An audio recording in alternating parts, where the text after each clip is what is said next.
about them Irish? I can't take it anymore. I need a national championship.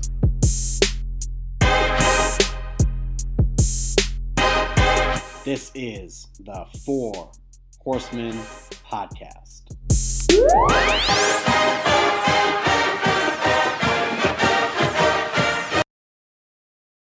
And we are back. The Four Horsemen podcast, the Parents podcast, the People's podcast, the podcast where it's two Americans and a Canadian who's now living in Ireland. Hey, Steve. How's it going? It's better than the last 2 weeks. We're happy. We're winning games. We're playing good football. Overall, it's a great time to be talking about Notre Dame right now. Facts. Yeah, it's a much lighter attitude coming into today. Obviously, we've gone through a little bit of freaking peril lately. So yeah, in a great mood. How about yourself, buddy? Can't complain. I have some things I'm going to complain about today, but overall, it's our first win since last year. We're almost to the end of September, and we finally get to celebrate Marcus Freeman's first win. So it's a great time to be Irish. Facts. I want to say that over the last couple episodes, I've been making white sweatshirt jokes. There will be no jokes about the white sweatshirt today. Thank you for putting up with me. Sad. So, where should we start? We have a lot to get into. It's UNC week, Tar Heel week. I have gone a little bit differently. I've been naming the episodes little puns about the mascots we were facing. I like them. I hope you do too. But really, as we always start with our complaints, we're going to hit the hurry up offense here. So, Steve, I'll let you have the floor first. Let's hear it. All right. Let me pull up the calculator here. Not calculator, timer. And we are set to 30 seconds, and let's go. The offensive line, the offensive line, the offensive line, the offensive line. I swear to fucking God, if the offensive line does not stop committing penalties and does not stop missing, just completely blowing coverage, blowing their pass protection, and letting these quarterbacks get murdered, we obviously are in a very thin QB room. They need to protect Drew Pine. They need to open up holes for these running backs. Figure it out. And time. I agree. They definitely can be better there. So really, my complaint's a little bit different. Timer starts in 3, 2, 1, hike. So, Fanatics. What the fuck? They're the company that gives all the gear out to ND, and it may be a little bit of Under Armour too. They were promoting the new green T-shirt that they wanted everyone to wear during the game, and the crowd looked good. They understood the assignment of wearing green. That definitely does make sense, but they were selling this T-shirt that wasn't going to be here for a month and a half.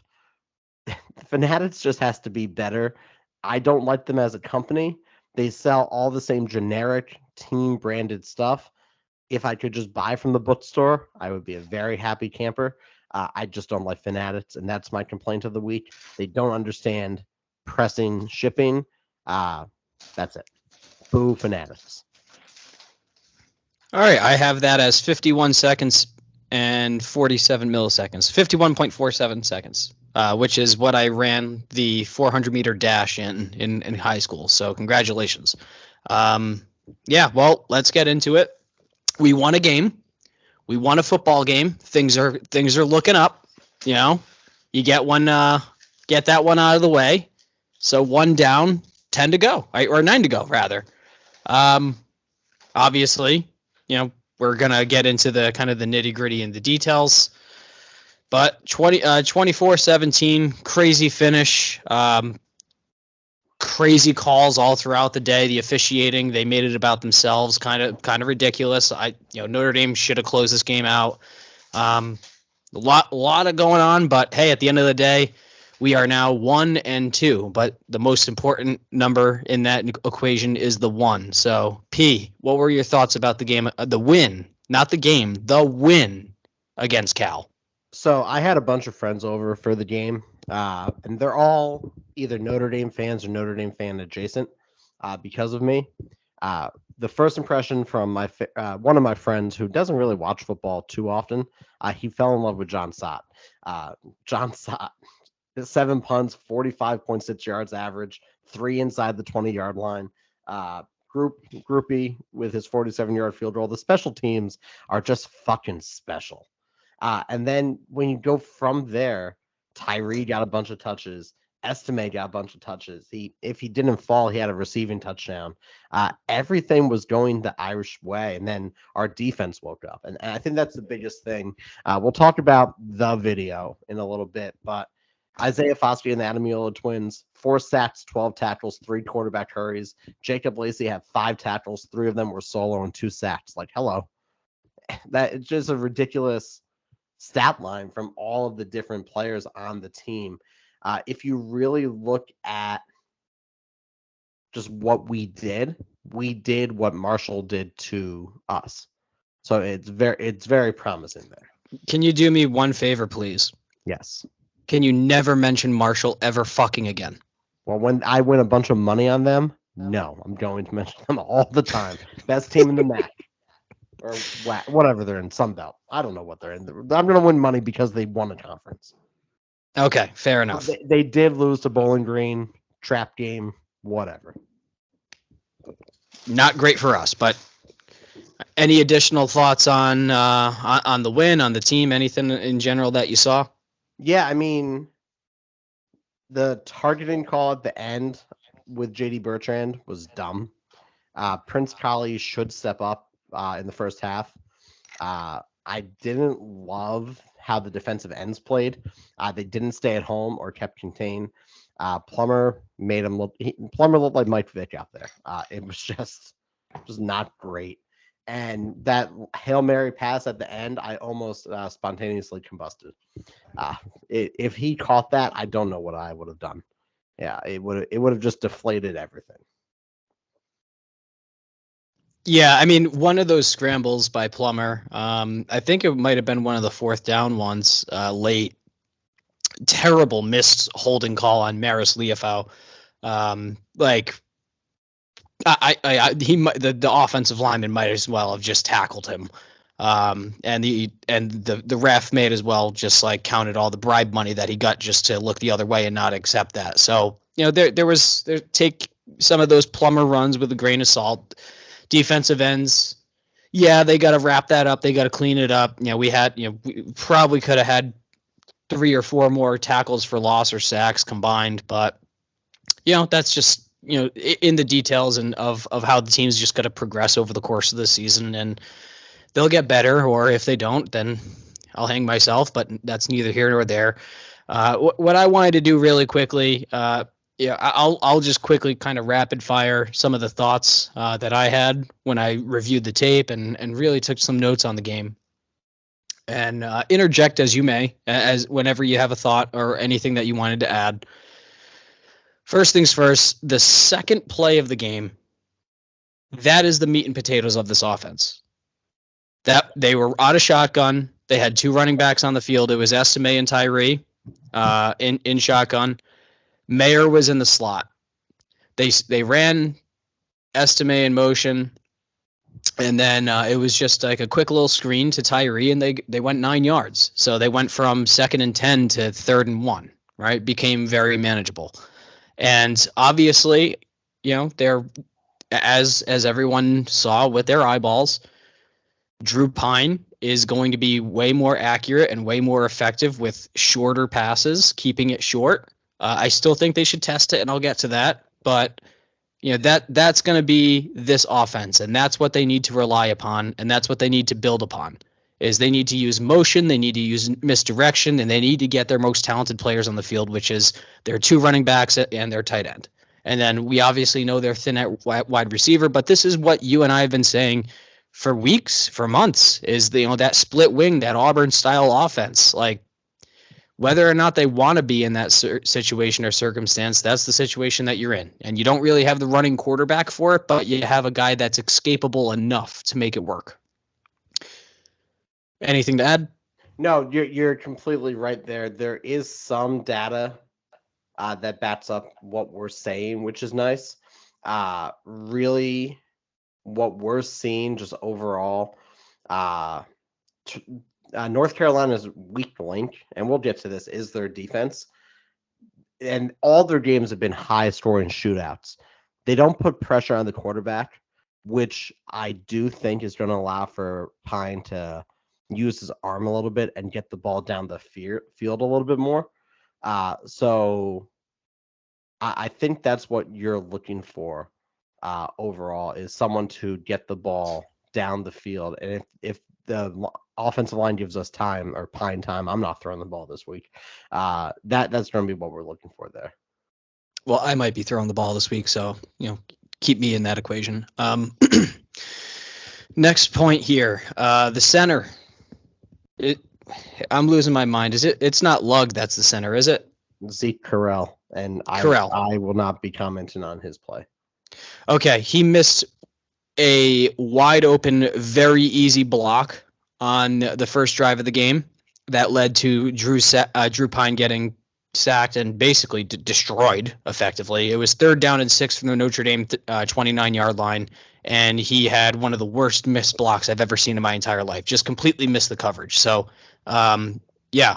be better, please. And if you're not going to be better, then move Patterson back inside and then get somebody at guard who's going to be effective. Anything to add? I agree, and the running backs have to block better as well, but that's that. Okay. Next point. We simply just cannot have any more false start penalties. Sadly enough for this offense, every fucking yard is going to count, and you just, anytime it's more than 10 yards to go, then we are going to have to punt. That's just the fact of the matter. So don't give yourself 1st and 15. Don't give yourself 2nd and 13 after a 3-yard run on 1st down and then pushing yourself back 5 yards. Stop with the bullshit. It's the easiest thing in the world to watch the ball be snapped, to understand the snap count, especially at home when the fucking crowd is being silent when you're on offense. Now, the one thing I would say there, it did have to do a little bit with Pine getting his first start. Some of the guys were in their stance. I used to play college football, no big deal. Division III, but we don't have to talk about that. And if you're in your stance for a long ass time, it's just a muscle twitch at that point that causes you to go offside. So the quarterback also has to be faster. Don't have your guys sitting in your stands for 3/4, 9/10 of the play clock. So that's on Pine, that's on the offensive line, that's on Harry Heiston, and that's on Tommy Rees. All of them, all 4 units all together need to get on the same page and stop with the fucking bullshit. Next point. Cam Hart might still be lost looking for Sturdivant on that first touchdown. That was so bad. He's still searching for Sturdivant. Cam Hart's a great player. What the fuck was that? It was just bad. I wish I had a better word to describe it. It was just bad. And that has to effectively never happen ever again. Next point I have here. Chris Tyree absolutely just needs to be, quote unquote, the guy moving forward. Get him the ball. Get him 20 touches a game. Yes, there was 20. I think he had like 12 rushes and like 5 receptions. Not enough. Audric Estime had 18 rushes, and then he also had a couple of receptions. I love Audric Estime. He's fantastic. He's more of a power back. He's more between the tackles. Tyree is your speed guy. He's your scat back. The way that this offensive line is built, Estime is currently not the guy. Estime absolutely has a very large role to play in this offense. He certainly does. I love the guy. I want him to run for 1,000 yards and score 20 touchdowns. Tyree is just the dynamic guy that is going to bail you out. Lean on him. Make him your feature back. Make him your Reggie Bush, and then make Estime your Lendale White. Thoughts? No, that's right. That's correct. But there's ways. I wish this was a visual podcast because there are ways that you can get both on the field at the same time. Um, and even in the offense itself, it almost lends itself to put Tyree as the running back and move an estimate to almost an H back or Davis Sherwood. Why not? There are plays that you can get the H back involved as well. Go back to Cam Newton's tape when he won the national championship at Auburn. That's something that I've been just an advocate for. I don't think I can advocate for it any more than I have. And you're seeing glimpses of it. But really, run if the I formation works, run the goddamn Maryland I. Put 2 fullbacks out there and say figure out who we're giving it to. True. I'm with you, brother. Next point. This defense needs to absolutely force more turnovers, or we are a 7-5 football team. Yes, agreed. Okay. Next point. Brandon Joseph has been non-existent, other than his tackles and injuring that freak athlete Jackson Smith and Jigba. Yeah. Yeah. Other than that, he hasn't done much. He's played football, but he hasn't done much, and I'm kind of upset about that. Now, there is something to say that he is a dominating presence on the back end where we have not really been tested deep too often. So there's something to be said that he might be a deterring presence. Holy shit. Never mind. I'm looking up his stats right now. He's had 15 tackles this year so far. Yeah, I mean, I've seen him lay the lumber. I didn't know the exact number. I knew that he had been in the mix, but I think kind of more the compliment I had for him was that, like, they know he's the fucking guy, so they're not even going to try it. That's I would agree with that. But 15 tackles, 11 of them are assisted. So he's rallying to the ball, but holy moly. Yeah, for sure. But absolutely, I mean, we need more fumbles, sack fumbles, interceptions, something like this, because the offense, let's face it, I think the most amount of points that our team is going to score in a single game, our offense will score in a single game this entire year, might be 31 points if we're lucky. This is going to be a 2012 year. This is going to be a year where we're dependent on our defense, and the offense just has to be game management and good enough, but that defense absolutely needs way more turnovers. And we saw a huge uptick last year in turnovers as compared to 2 years ago with with bringing in Marcus Freeman and his defensive scheme. And the first 3 games, we just haven't seen those turnovers come to fruition. One of those games against Ohio State, against literally an unbelievably elite QB. So there's something to be said about that, but nothing against Marshall. And then I don't even know if we had a turnover in this game, because every time it seems like we had one, it kept getting fucking turned over. So I don't even know. But no turnovers, no. Bottom line is there needs to be more. Next point that I had before we get to that, real quick. Yeah. If you had to guess who the leading tackler on the team was, who would you guess? JD Bertrand. Third. Okay. Howard Cross III has 21 tackles. He's a fucking G, man.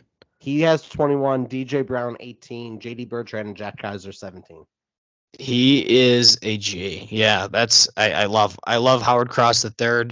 And that's actually going to bring up my next point, is the emergence of Jacob Lacey, who had himself a hell of a game, makes me very horny. Just because that means that this defense and this defensive line, which I've been critical of, has really stepped up their production and their depth. And this is what I was bragging about coming into the season, because I just knew that there were these guys and these recruits and these guys that have been kind of waiting in the wings and waiting for their opportunity and their chance. And Jacob Lacey and Howard Cross, they're both like bowling balls just plugging up the middle, but they're both freakishly athletic. So I knew that they were going to get their chance eventually. Very happy to see Lacey come into his own. I'm sure that you concur, but any color you wanted to add to that? I want to see Chris Smith do more. Chris Smith is a massive human being. I would like to see him get a couple of sacks here. Would love to see that as well. Next point I had here is, truthfully, there was a pretty decent presence and also an element of escapability by Drew Pine? Was there, you're the coach of the podcast. You things in a different light, especially, you see the offensive line and the progressions and everything. What is your analysis? Our offensive line is okay. They're not great. There's a lot that can be better. Our pass protection also is abhorrent to this point. The one thing that will make Drew better will be getting him out of the pocket. Agree. He's listed at 5'11", 5'10". Yeah. Unfortunately, our offensive line are all 6'4" to 6'7". So you might need to get him out, even in the shotgun. Get him out of the pocket. Give him time to look. Look what they do with Kyler Murray in Arizona. Get him out of the pocket. Let him see the field and make a decision from there. Love it. Also, a lot of my analysis on this game is going to be partially muted because of the party we were having. We were taking McGillicuddy shots during the game. So a lot of my analysis is secondhand at this point. Psycho. Okay. Next point. Blake Grupe's 47-yard field goal in the third quarter would have been good from 55, and our special teams is incredible. NFL team. Him, John Sott, Milk, all three of them should be drafted. And I cannot wait till they're drafted. As soon as they are, whatever team they're going to, I'm buying their jersey. Isn't Milk Vincent only a fresh? No.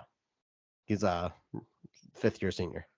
That's what I said. Anyway, moving on. We do have Rhino Manafort. Shout out Rhino, friend of the program. Rhino Manafort. Yep.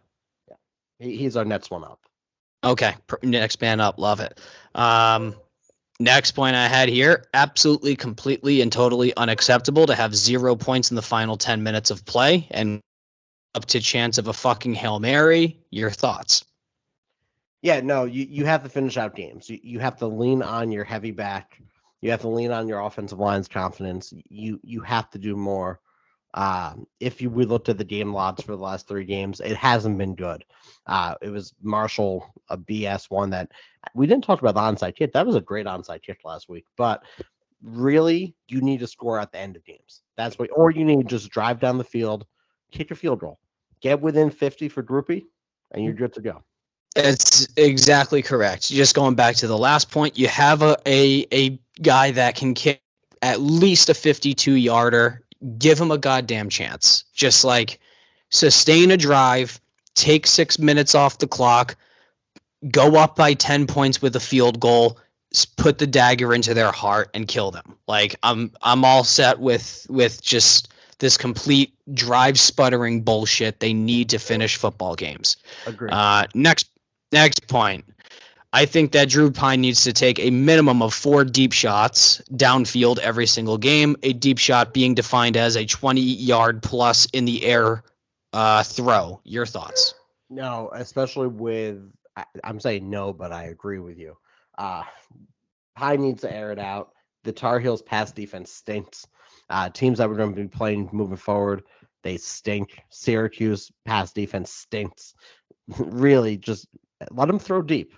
I get that you have to get them into rhythm, and I think we are all leading up to the point the thing that we want to talk about soon. You have to at least stretch the field somehow.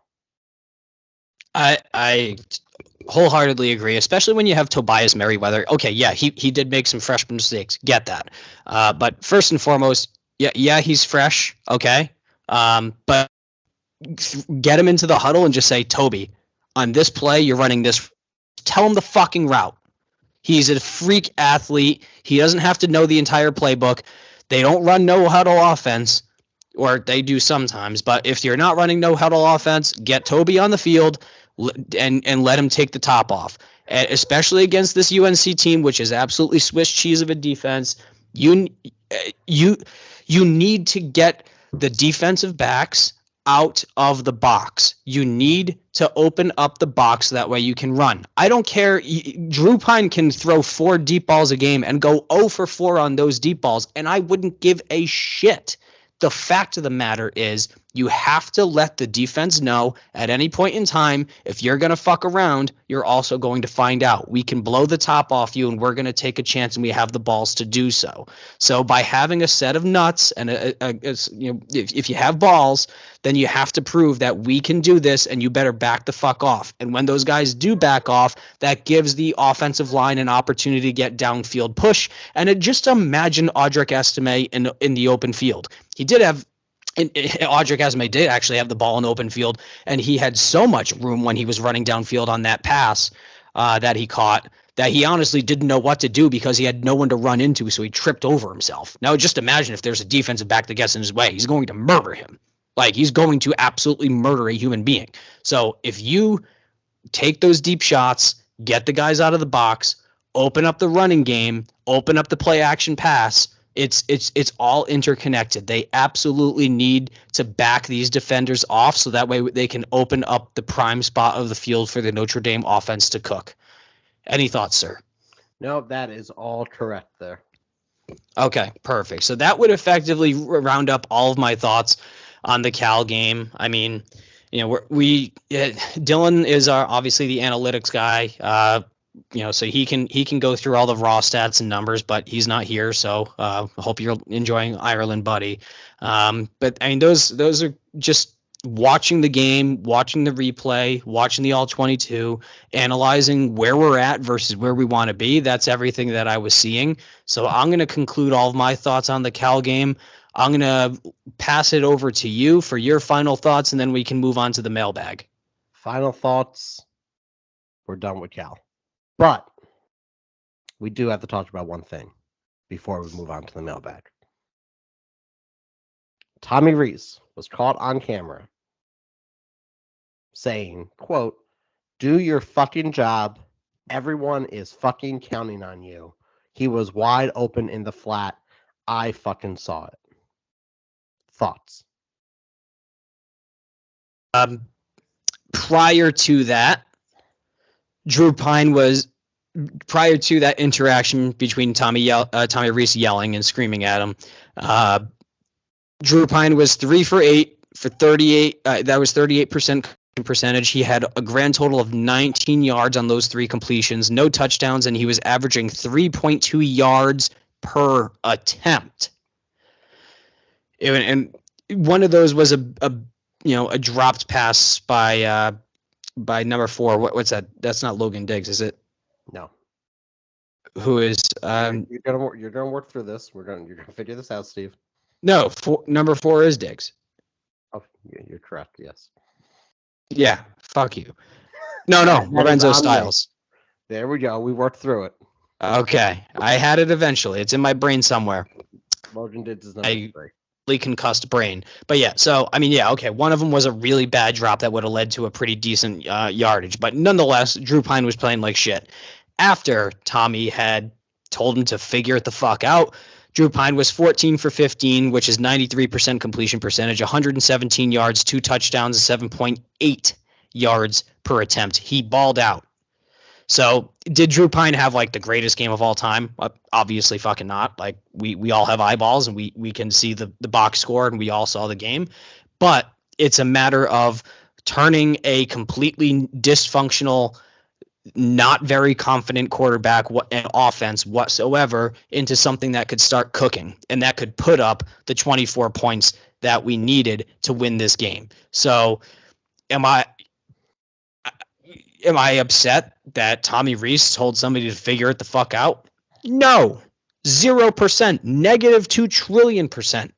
I could give a shit less. I wish they included the audio, quite frankly, because I want recruits to see that. I want families of these players to see that. I want them to see that this coaching staff cares, that this coaching staff is here to push and motivate these gentlemen to be the best that they possibly can be. And it fucking worked. And if you think that Tommy Rees yelling at a quarterback who missed a fucking 3-yard pass, to just be better and figure it out, you're soft and you don't belong watching football. Now, I want to get into one part about what he did say. I'm going to quote it again. "Do your fucking job. Everyone is counting on you." Funny enough, Tommy Reese must be on Notre Dame Twitter because that's what everyone on Notre Dame Twitter was saying about Fanatics releasing the white sweatshirts. Another week, another sweatshirt reference. It ain't going nowhere. Mama, there goes that man again. I played that all day at work. I wrote it on a notepad and everything. Yeah, that was great. I don't care. Tommy can yell at me all he wants if he wants to. If it works, it works. People get yelled at. As a coach, I yell all the time. Whatever. Okay, mailbag time. That's all I got to say about Tommy yelling. Yep. Wait to see how I'm going to loop in white sweatshirts next week. All right, we're going back. We have 2 days of mailbag here. Sorry, I'm on mute. I just got some dogs barking. We're just going to sing. There we go. First question. What is the Canadian doing for shelter since there's not enough snow to build an igloo in Ireland? Dylan, I hope you're in a flat or a house. I don't really know what they do in Ireland, but good luck. It was my understanding that everybody in Ireland lived in little grass huts like the Shire. That's New Zealand, I think. Same thing. Fair enough. Ireland and New Zealand. Okay, going forward. Clutch Sports Notre Dame. Pine is 1-0 while averaging something like 2.5-ish yards per target. Pine can't continue to win with that. Disagree. What does Pine need to do to be able to complete passes that travel farther than 10 yards? That he needs an offensive line who can block him. That's what I got. If you give him time, he can step into a throw and throw the ball. He's a Division I quarterback. Steve? Yeah, I mean, like I kind of just circling back, like you got to test the defense and you gotta stretch the field and you got to get Toby Merriweather downfield. Even Joe Wilkins, okay, he's had a ton of injuries. He's recovering from injury from last year, but he's a fifth year, possibly even sixth year senior, just like with that COVID wonky sort of shit that went on. But Joe Wilkins has incredible body control, and he's a great guy that can go and fight for a ball, as we did see in that Florida State game last year. So, bottom line is, one, get experience on the field. Two, Michael Mayer is the greatest tight end in college. Like, might want to utilize, and they have been absolutely to the offensive coordinator Tommy Reese's credit, and for Pine, who's been able to find him, and for Buckner when he was still alive. Rest in peace. I just you got to test the guys downfield so that way the defensive backs are a little bit on their heels, and if you put people on defensive backs on their heels, it's astonishing night and day difference what you're going to see in regards to Drew Pine. Is Drew Pine going to go out there and be Aaron Rodgers? Not a chance in hell. I'm not going to sugarcoat it to you, but can Drew Pine go out there and for 15 yards and one touchdown and 0 interceptions every single game? Yeah. And if he just gets this team into the red zone 6 times, you just have to have 6 successful drives a game. If he can do that, this is going to be a 9+ win football team because the defense is really good. You just have to give them a chance. That's what I'm seeing on my end. How about you? No, I agree with everything you say there. The one thing, I don't care if he throws the ball 3 feet or 30 yards. As long as it's completed and they're moving down the field, that's all that matters. He can go 9 and however many games we have left. He can win every single game throwing the ball that short. So I don't think it matters that much. Agreed. Going on from there, since we have a ton of these, what is a good expectation to have for this season going forward, in your opinion? And do you think that Clemson and USC remain undefeated until we play them? I think Clemson goes undefeated, but I don't trust USC because of Utah. Good expectation, they're going to win every single game, bar none. There's our expectation there. 10-2. Yeah, no, I expect us. Oh, shout out Regison, by the way. Continue. Shout out Reggie. Yeah, man, I would expect us to win all of the games non-BYU US, and then I would expect us to take 2 of those 3. So I would expect this Notre Dame team to be a 9-3 football team. I hope that they go 10-2. I hope they win out. And I legitimately think that's still on the table. Our offensive line sucked at the beginning of last year. They got better as the year went along. Our offense sucked at the beginning of last year. They got better as the year went along. Our defense is incredible. They haven't even produced any turnovers yet. The turnovers are going to come eventually. If not, I'm going to hang myself. But it's just like things are going to get better week after week. We have a Swiss cheese defense coming up this week that we're going to be facing, which is going to give Coach Reese an opportunity to really open up and let these guys cook. Hopefully the offensive line can get their push and get their confidence and just one game of just dominating on the ground and dominating with pass protection with this offensive line can make such a difference mentally for them that it can springboard them for the rest of the year. So in terms of the expectations, I expect them to be in every game. I expect them to have an opportunity to win every single game for the rest of the year. Are they going to? I can't make that promise. If I could, I would bet a lot of money and I would make a lot of money. But I would expect for them to have a fighting chance because we are the Fighting Irish. Love it. Ripping through these, cynical fan says, still no Tobias Merriweather. Man, they really got to figure this out. He is likely their most talented receiver. Don't know if I agree with that. What is the cause of this? I'd love to know people's thoughts. My bet is coaches aren't doing a good enough job preparing Tobias. There is that realm on Twitter right now of the coaches are all terrible. I don't think it's that. I think he's a freshman who has to learn a playbook. So we touched on that before. I don't think there's anything much else to say. He will get time on the field. Agreed. Moving forward, this is a 4-part question from Abigail. It's Abby Be Happy. Part 1, 2A. There's a lot of numbers and letters here. Shout out Abby. She actually comes up with really good questions. So first one is, a lot of people are upset with Tommy Rees play calling, and I never played football, but most plays have a few possible outcomes, right? Like run, pass, screen, etc. If something breaks down, then there are other options. Correct. So what is the point?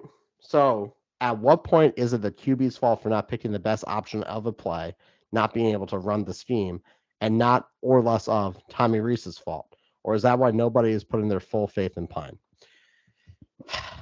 All right. Deep breath. So my answer to that, and I'll let you take your breath and have an opportunity. On a passing play, if the offensive line gives you 2.5 seconds, that's an opportunity to go through at least 3 reads. And right. That's an opportunity to make a decision. If after 2.5 seconds you don't know who you're going to be throwing the ball to, you're going to get sacked. That's the NFL, that's college, that's even high school. Make a fucking decision, and the offensive line, give them the fucking time. Correct. So you're exactly right there. If it's a straight up pass play drop back, no RPO or anything like that, 2.5 3 seconds, bing bang boom, go through your read progression. A lot of that does fall on the quarterback. Tommy Rees is not on the field anymore. So really, Abby, to answer that question, it has to do with the read progression. That's all on the quarterback, and the coaches only can coach as much as possible. They only can tell you what to look for. So really, I think that falls full blame on the quarterback. However, when we're running these run pass options, these run plays that could have a stick route in the back, or you're reading the end man online to see if he crashes for a pull read or a give read, that has to do with the running back and the quarterback. But it's also the scheme as well. You could, I again wish we had a visual here, but you could be moving people across the line to block that guy, or if someone fucks up on the offensive line, everything else falls through. We had a 3rd down play that I think Pine took a sack on, or it may have been an RPO that failed. Really, it's more of a zone option, if you really want to call it something, where Merriweather didn't motion. That motion would have dragged the linebacker out to cover him in the defense they were playing, and it would have gotten us yards because of just how the play is designed. So I don't think it can be put, the quarterback play and the bad decisions can't be put on Tommy Rees here. Coaches can only do so much to put him in the position to do what they have to do. You can scream and yell and show them what they have to do after the fact, but they're not on the field with you. They're not the ones making those reads. The quarterback has to be able to figure out how to do that on their own.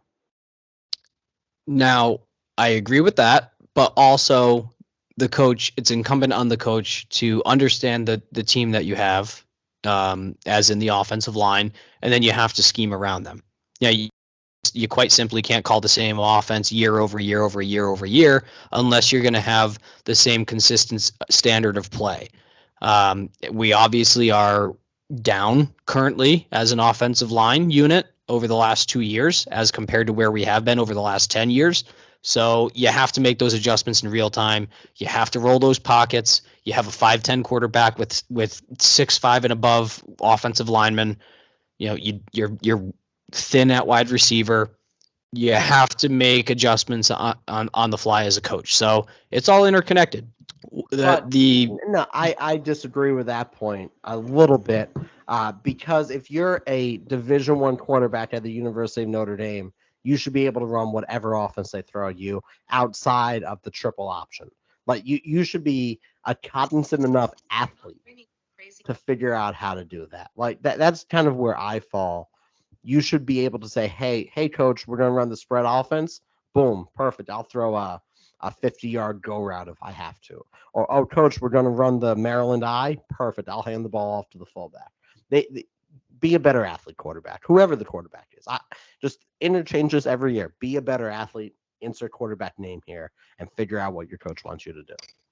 Yeah, just in general, everybody on the offense on the Notre Dame team, just be better and win a national championship. It's that easy. If only, but there's some disagreement there, but also some agreement. I hope we answer that, Abby. You do come up with another question here. We are running 3 running backs when Dids is healthy. At what point do we transition one of them, maybe Tyree, to a more formal hybrid tight end wide receiver role, since that seems to be where we lack? I know all our running backs catch passes, but I'm talking actually put him in the slot or wide out as a true wide receiver and not lined up as a running back, and then catch him when the play makes him open. So we've been saying this for a while. Get the best guys on the field. Put Tyree in the slot. Put Dids in the slot. Put Estime at H-back. Put Tyree at the slot and put Dids in the backfield. Have fun figuring out where the ball's going then. That's all I got there. Everything you just said, not only do I agree with 100%, but I endorse it. We got questions about where Colsey and Jaden Thomas and Joe Wilkins are. We don't know. On the bench, that's where they are. They are in South Bend, Indiana. That's all we got there. Yeah. Oh my God. Do you think Pine should get an NIL deal with Dunkin' Donuts? Notre Dame runs on Dunkin', Dinkin' and Dunkin'. Boo! If you're going to ask a question, be better. Also, Dunkin' Donuts coffee is trash coffee. And everyone who likes coffee on this that listens to this podcast, just stay tuned. I disagree with that. America runs on Dunkin', but stay tuned for more information. John Sopp for president. That's not a question, but I agree. Hot for Sopp. Moving on, we got a couple last ones here. Can we have a 4 Horsemen tailgate party? Coming soon. More information eventually. Here we go. Are you guys going to be in Vegas? No. Thoughts on Riley Mills? Seems like this is the second year in a row where he has expected to have a breakout season. Is he playing out of position? One of the most hyped players in camp the last 2 years. I think we all expected more. Still early. Hope he comes on. Yep. That's more of just an agreement there. Riley Mills overall.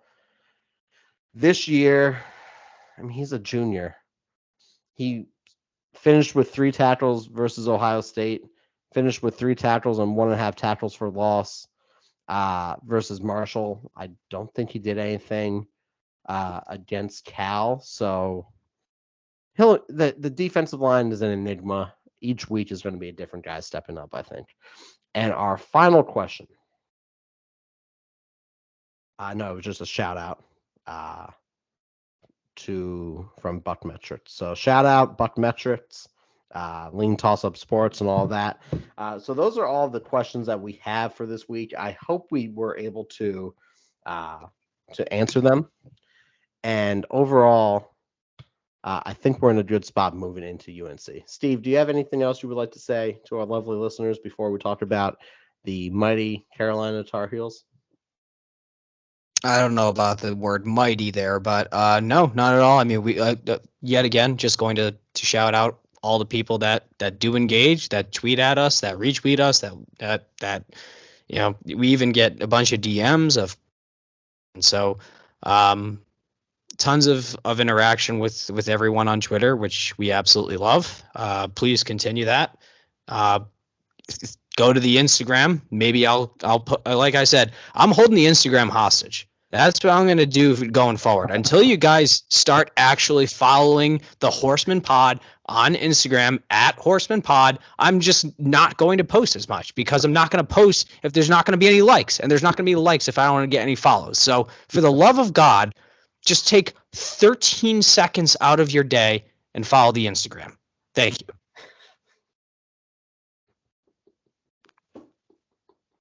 So the UNC Tar Heels, huh?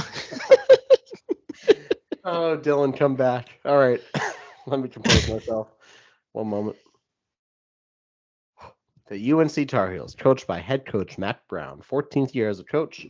He did 10 years from 88 to 97. And then he is in the 4th season of his second stint. He has a record of 93, 63, and 1. He's coached at Texas, UNC, Tulane, and App State.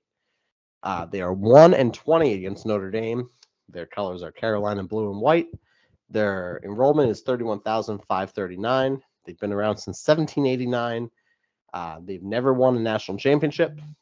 They've won 9 titles, conference titles. And the most notable alumni to come from this school, Clyde Sweet Feet Livingston in the 2003 hit movie Holes, played by Rick Fox. Also, the inventor of Pepsi Cola, Caleb Bradham. And finally, Art Wiener. He was in the College Football Hall of Fame. So, let's talk about UNC. They stink on defense. They're good on offense. Defense is 83rd in the S&P Plus, which is a stat I don't understand. They have a very good linebacker in Cedric Gray and Noah Taylor. Tony Grimes is also very good. And Drake May, 3 games, 930 yards passing, which is an average of 310 per game. 74% completions, 11 touchdowns, 1 interception, 146 rush yards, 1 rushing touchdown. They're rated 11th offensively in the S&P Plus, scoring 51.3 points per game. That was inflated in the 2 shootouts that they've had so far. 547 yards per game. They can't run the ball, but they can pass the ball. So our defensive backs are going to have a heyday there. Conversely, they're allowing 37.7 points per game, 468 yards per game, 275 passing, 193 rushing, and their entire team is ranked 126 in team pass efficiency defense. So, Steve, what do we want to do against the Tar Heels? Well, easy answer for starters, win. But yeah, I mean, they're averaging 550 a game. We're averaging 300, so they're averaging 250 yards more. Now, they've also played the South Carolina School for the Blind, the North Carolina School for the Deaf, and the Eastern Carolina School for the Paraplegics.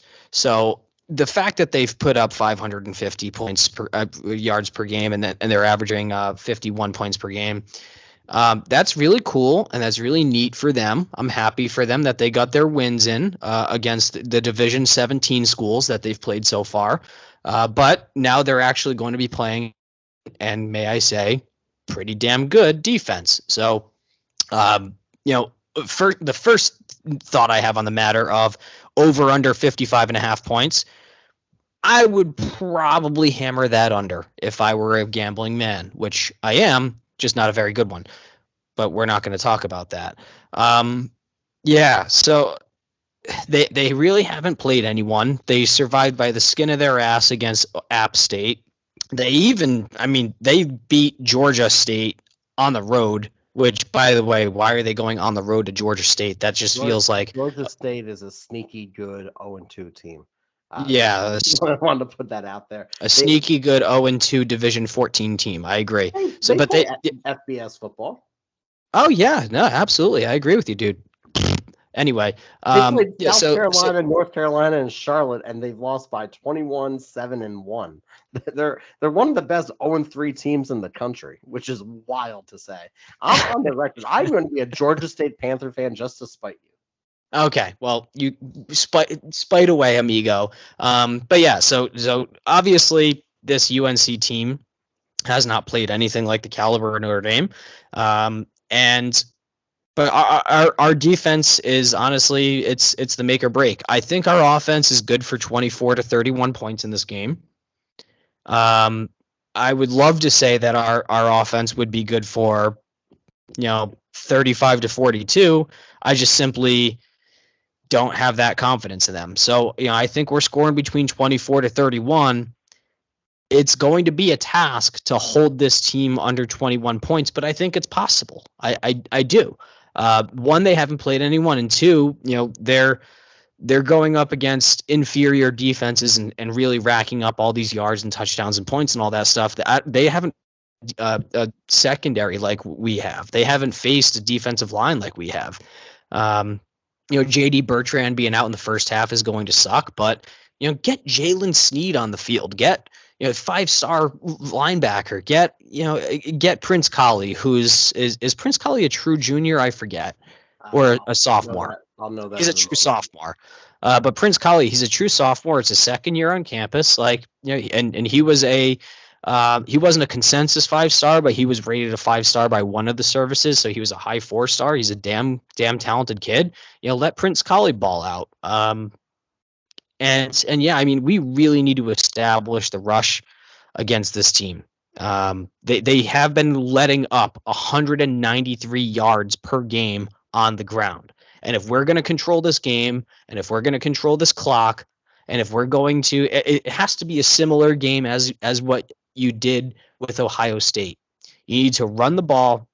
You need to be effective at running the ball. You need to use play action and pass when necessary, and you need to stretch the field and all the good stuff and all the exciting stuff that we've talked about in the past. And yes, EPA and all the statistics and advanced analytics will say passing is more efficient. So yeah, definitely get Drew Pine 25 passes in this game, but they need to run the ball effectively, control the clock, take the ball out of Drake May's hands. Because if you just let Drake May just sit back there, he has 930 yards coming into this game. He might have 2,000 yards coming out of this game if you just like keep giving the ball back. So that's kind of like all the thoughts I have at once. How about you, buddy? Yeah. So JD Bertrand's obviously out for the first half. He's listed as a starter on the depth chart. It's interesting because he's a starter, Mike, with Bo Bauer and Junior Lakamaka as the backups there. Nailed that last name. He's a backup for the Kaiser at Rover. This is more of a thought experiment. You have Maris Leofau, Bo Bauer, Jack Kaiser starting Will Mike Rover, correct? I need some confirmation here, Steve. So we got Maris Leofau, Bo Bauer, and Jack Kaiser. Steve has left the building. And then you have Nana Osafo. That's the wrong one. My apologies. I'm reading the depth chart wrong. Maris, Bo, Kaiser. Prince Kali then moves up into the backup for Maris, in theory here. So really, that was a terrible time for me to have to pee. By the way, oh, that was an awful time. I thought something terrible has happened to you. So my thought experiment here, with JD Bertrand out and Kaiser being listed as a starting Rover, you have Leofau, Bo Bauer, Kaiser as the Will Mike Rover, correct? I believe that is correct. Yes. How do we get Prince Collie on the field with that? Is he going to spell Marist, who hasn't been great this year? Is he going to start over Marist? I just don't fundamentally see where you put Prince Collie on the field. If it's at Will, if it's at Rover, I don't know where you put him to get him on the field to have it be Bo Bauer, Jack Kaiser, Prince Collie on the field at the same time. Well, I think that, Collie would have to come in a substitute and relief role, and maybe he gets certain packages, that are advantageous to him. So I don't think that he should be the starter by any means. Just for clarification, it should still be the experienced guys and the big boys. Like Bo Bauer's a 50-year senior, and he is good, and he hasn't got as many opportunities as I wish that he had. And I fucking love the guy. So to let Bo cook in the middle, he's great. Leafau, he's definitely got to step his game up, and maybe you have some sub packages with him and Collie. And the same goes for Kaiser. Kaiser's going to have to really step his game up with JD being out. So if you can get Kaiser a couple of breaths, for 2 plays, have Collie come in for 2 plays and then swap back out. I just think that, when Collie is on the field, because I do think he will see it, he's got to step up and make plays. Agreed. Offensively, running down the throats, literally run the ball from the goal line to the goal line and just kill clock. Keep Drake May off the field. May is good. He's not great. He's good. You have to lock down the run game offensively and defensively. You want to make Cal or UNC predictable, one-dimensional, like other teams have done to Notre Dame. Run the ball down the throat, throw the ball when needed. That's what you have to do to win. Facts. I agree. So we don't have all the analytics. We have what we have. I think we did a pretty good job dropping in some stuff there. Shout out James K. Polk. He was also a alumni from North Carolina. Overall, it's a week. I have the toughest mission of my young life. I have a wedding on Saturday that starts at 4 p.m. So I am going into a self-imposed blackout, not just at the wedding, but of Notre Dame media. All of my notifications will be off. I will not know the result of the game until after I watch it the following day. So that's where I just am questioning you, because I also have a wedding on Saturday, and I am just quite simply going to stream the game on my phone. So my wife is in the wedding, Stephen. And I exactly. Well, that's even better for you. That means she's going to be she's going to be doing her entrance. She's going to be doing her thing all day. All you got to do is just patrol the bar, let her be a good bridesmaid, and then you just got to be at the bar, and you just got to pull it up on your phone and make it work. If I was caught with my phone at this wedding, which is in a very nice location that I'm not going to disclose because I don't need our listeners showing up. If I was caught on my phone at this wedding, there wouldn't be another podcast. It would just end. Okay. Well, I think we need to have Mrs. Wagon on the podcast now, so that way we can explain to her the intricacies of having a diehard fandom since childhood. She understands, but I was read my rights, and she said, "Don't watch the game. I'll give you all day Sunday to watch it." So stay tuned on the Horsemen account. I am going to be reacting in real time. Whatever happens in the game, I will not know until the end of the game. And yep, I will also be at a wedding, so we are not doing game day gifts, unfortunately. Sorry, guys. Sorry. Just to get the Canadian in. I mean, I don't have any more thoughts. I mean, actually, you want to make a prediction of a score, or do you just want to just leave this one up to chance and just say go Irish? It's up to you, buddy. No, let's do a score prediction. I'm saying Notre Dame wins this game 31-28. Blake Grupe 50-yard field goal to win the game on a walk-off.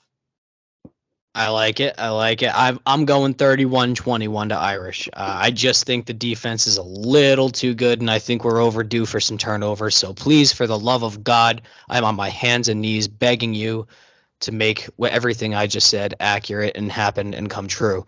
So that's it from the Horsemen. We appreciate everyone who listens and tunes in every week. Like, comment, share, rate 5 stars, subscribe. If you have anyone in your life that you talk Notre Dame football with or college football in general, just share our podcast. Send it over to someone in a text. Just say, hey, listen, these idiots that I listen to every week, they actually kind of know what the hell they're talking about because they do put in a ton of time and effort. So we appreciate the love. We appreciate the following and all of the above. And go Irish. That's going to see me out. How about you, man? Follow us on Instagram at Horseman Pod. Go Irish. Beat Tar Heels.